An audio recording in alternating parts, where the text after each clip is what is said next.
Hello my dear health seekers, Inga from Health Origins here and welcome to week 14 meal prep for weight loss show.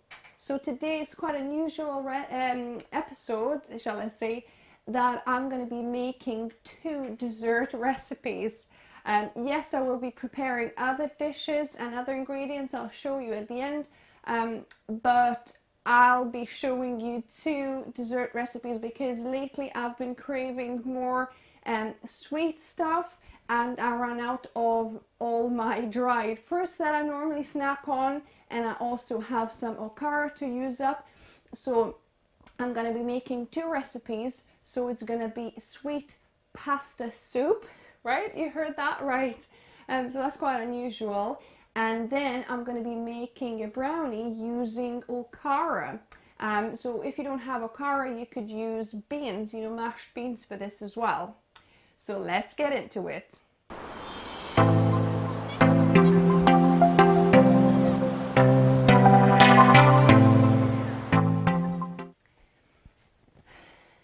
So we're going to be starting with a sweet pasta soup. I know it sounds quite strange, but trust me, it's really good. I made this with pasta before, and you also can make it with rice. So I've got 2 cups of white durum, 100% durum grain pasta. It can be whole grain, but I want to use these little shells, so I'm going to be using this. So this is 2 cups of pasta, or you could use about maybe cup or cup and a half of rice, brown rice if you've got. Then I've got the only fruit left in my cupboard is muscat raisins. The reason that they are left over at the back of the cupboard, I haven't used them, I bought them a while ago and haven't used them for ages because they have pips in them.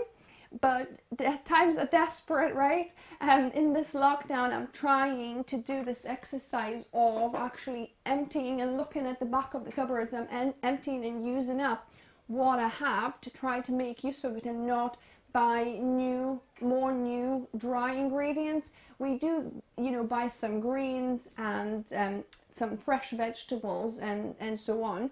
But, the cupboard ingredients, like the dried ingredients, I'm trying to use up what I have in the cupboards, and obviously when we run out, then I will want to replenish some. So that's kind of something that I'm doing.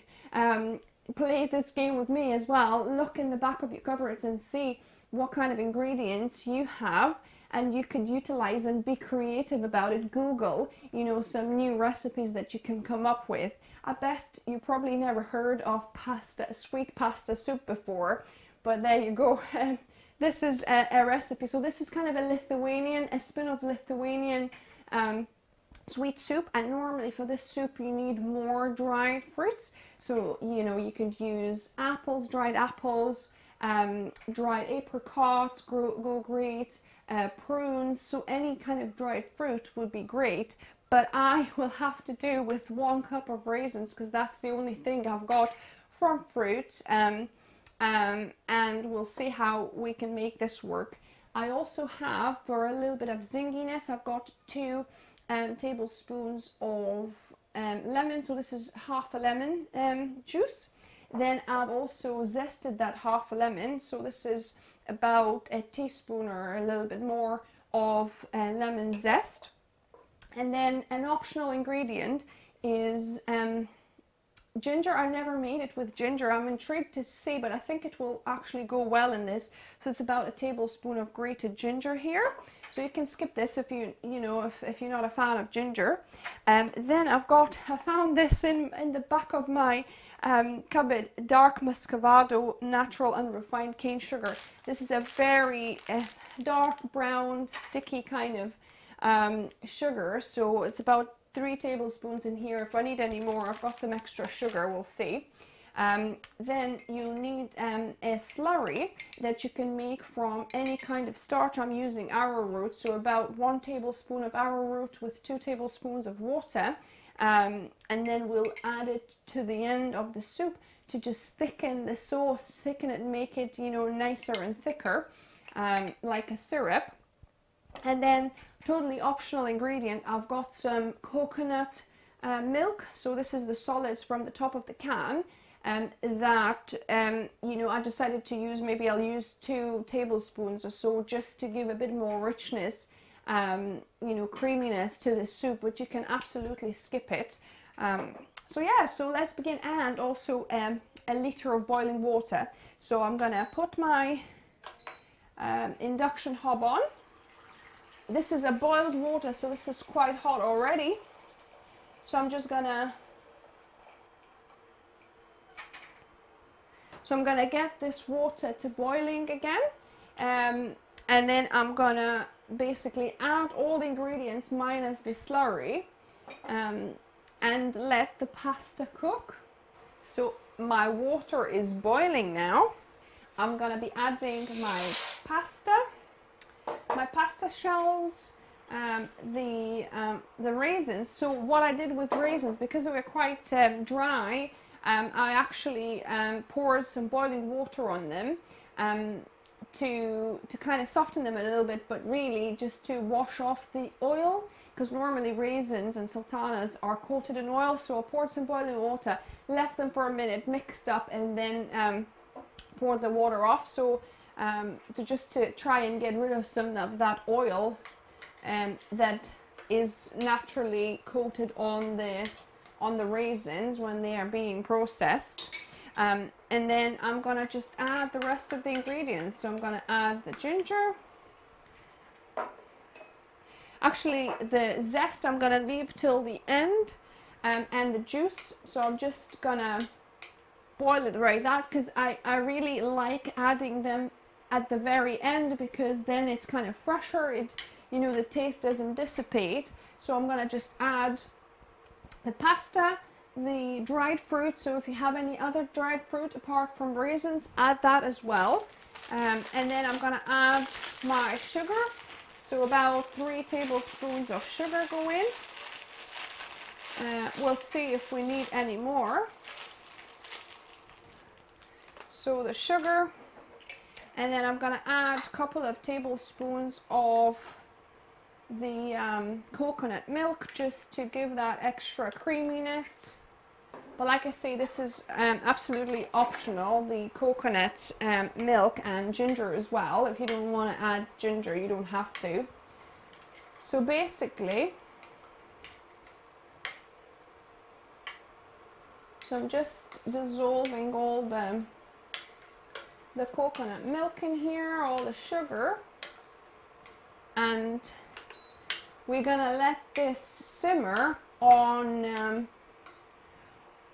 kind of medium low for until the pasta is cooked. We need to keep on checking, and then, you know, check when the pasta is actually cooked through.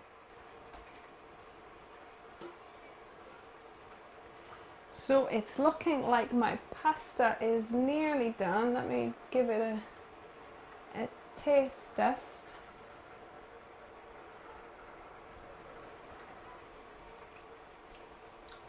It's probably a little bit al dente. I'll give it another minute or so. So my packet instruction says 10 to 12 minutes. So it's probably about 10-11 mark now. As you can see, it's thickened because obviously pasta has expanded and some water has evaporated. So I'm going to add now the lemon juice for the last minute. I'm just going to add the lemon juice and the rind, the lemon rind, lemon zest even. Mix it through. And at this point, you can now, since you added the lemon juice, you could taste for the sweetness. So let me just do a little quick taste test here. So delicious. I think I've just got the balance and the mixture just right. So now, to thicken this up into more kind of a syrupy consistency, if you add maybe half of this, what's it called, a slurry, sorry. So if you add maybe half of your slurry, and we mix up and see how thick it gets. Yeah, I think I'll add the whole lot. So depending obviously how much water has evaporated while you were cooking it, you might need less or more. And if it's not as thick as you like yet, then add, you know, feel free add a little bit more of the slurry until you get the right consistency. With arrowroot, it's pretty instant. You can see it's kind of, because it's boiling, it's done pretty much already. But with and tapioca would be the same, but with arrowroot you might need to boil it for a minute or so for it to kind of thicken up fully. Yeah, so that is it. I'm gonna switch this off and look at this beauty. Oh my goodness, I can't wait to tuck in. It seems like every pasta shell has a raisin in it. Yeah, so I'm gonna dish this up and we're gonna give it a little taste test. So I've got some soup ladled here, and oh my goodness, it smells good, but I hope it tastes even better. So if you like it thicker, you know, feel free to add a little bit more slurry, but I quite like it quite watery like this because it's more of a like Lithuanian style soup. Very hot. Oh my goodness, guys. Wow. Even just with raisins alone and with some lemon and that ginger, it works so well. I think this is a secret ingredient, the ginger now, and a bit of coconut milk to give that extra richness and flavor. I think this is how I'm going to be making these sweet soups from now going forward. Oh, yum. I'm sure Mark and my mom will enjoy these as well. So let's get on with this second recipe. So on to our next dessert. So here I'm gonna be utilizing my Okara because I'm making soy milk these days, my own soy milk. I'm left with a lot of Okara, so I'm trying to use it for sweet and savory recipes. So this one is sweet recipe, and I'm gonna be making brownies with Okara. So to make so let's make wet ingredients first. So we'll take 1.5 cups of Okara, and here, if you don't have Okara, what you could do, you could use the same amount of mashed beans. So you could use any kind of mashed beans here. So my Okara, then 1.5 cups of any plant milk. So this is soy milk I'm adding. 1.5 cups. Then we need 1 teaspoon of vanilla essence. So 1 teaspoon here. And I'm gonna mix that up. So this is a fairly easy recipe. Once you've got all the ingredients together, it's really easy to mix up and put in the oven. And my oven is preheating on 180, and we're going to be baking for about 25 minutes or so. So just whizzing up my wet ingredients so there's no lumps. You could use a immersion blender or a handheld blender in here to just get it as smooth as you can. And then we get on with our dry ingredients. So for dry ingredients, I'm adding 1.5 cups of wholemeal flour.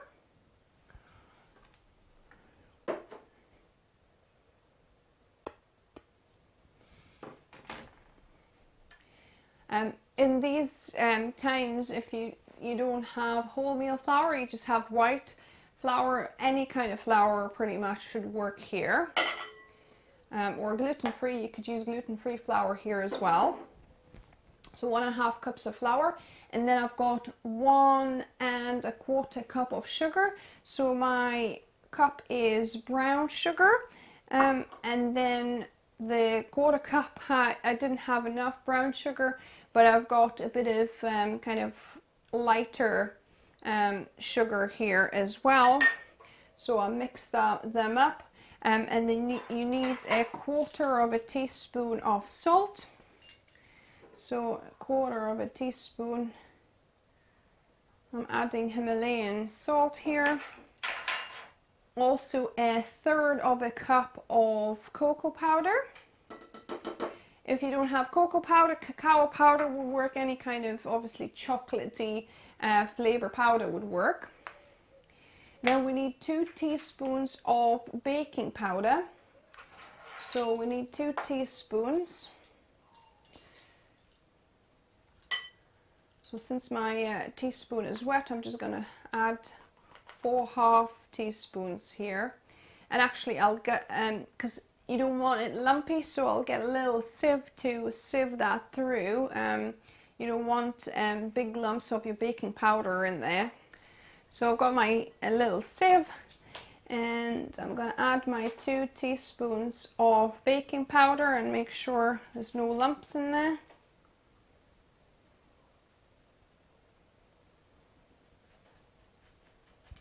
There we go. 2 teaspoons. And then I'm gonna mix everything in, just so that it's nice and uniform. And as you can see, sun is lovely streaming through the window. Probably not the best for a cooking show, but it's so lovely outside. It's beautiful.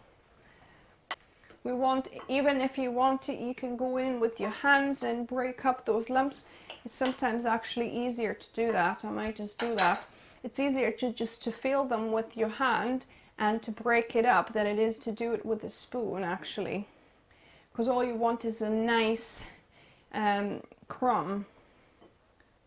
Right, so that looks pretty uniform to me.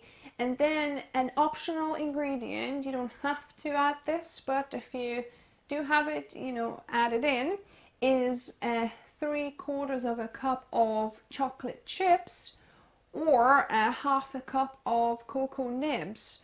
I've got cocoa nibs to use up. I'm really not a fan of crunchy bits inside my brownies. I've tried it, but these cocoa nibs have been given to me by a friend and they need to be used up, and my husband enjoyed them, so I'm just adding them in. I just hate food waste, so I'd rather we eat them. And obviously cocoa nibs is good, you know, it's got like this healthy chocolate goodness in there, so I'll put up with it. My husband enjoyed it, so I'm making that. If you have chocolate chips, I think that would be a better addition. This is obviously a healthier addition if you like the crunch as well. So there you go. So I've got my dried goods mixed in, and we're gonna add the dried ingredients to the wet mixture.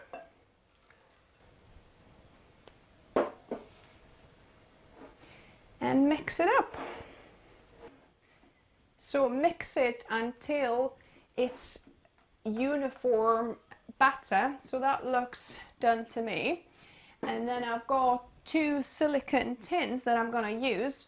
If you're using a metal tin, you can just perhaps line it with some parchment paper to be able to take it out easier from them. I love silicone tins for that purpose, that it's just so easy to take out the baked goods.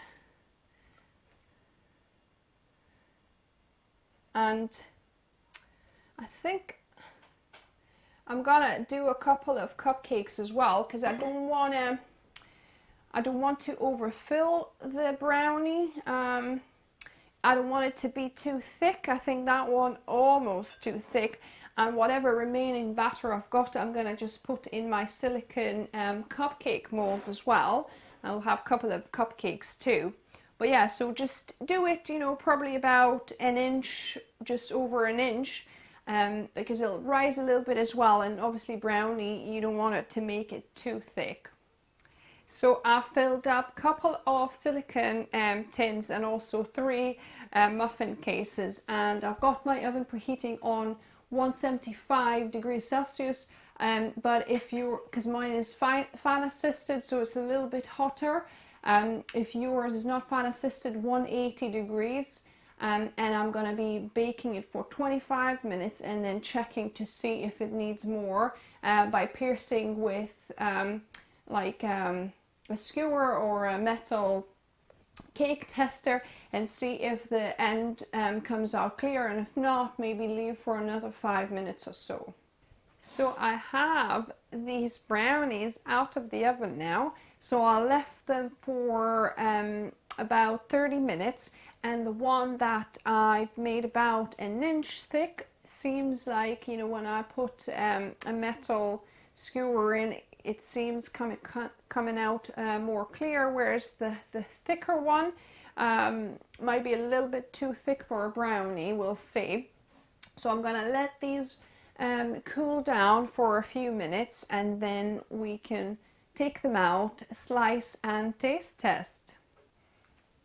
So the brownie has cooled down. I've flipped it out upside down onto a wire mesh rack, and it cooled it, and I've sliced it. So I'm going to take a piece and taste test it for you.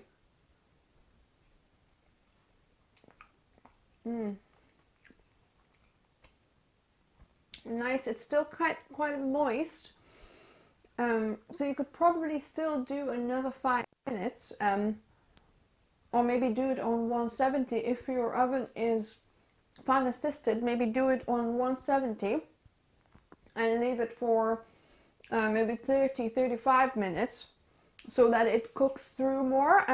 Although because of adding Okara, it's being a brownie, it's gonna have this kind of soft texture to it anyway, and then you get a bit of bite from the cocoa nibs in there as well.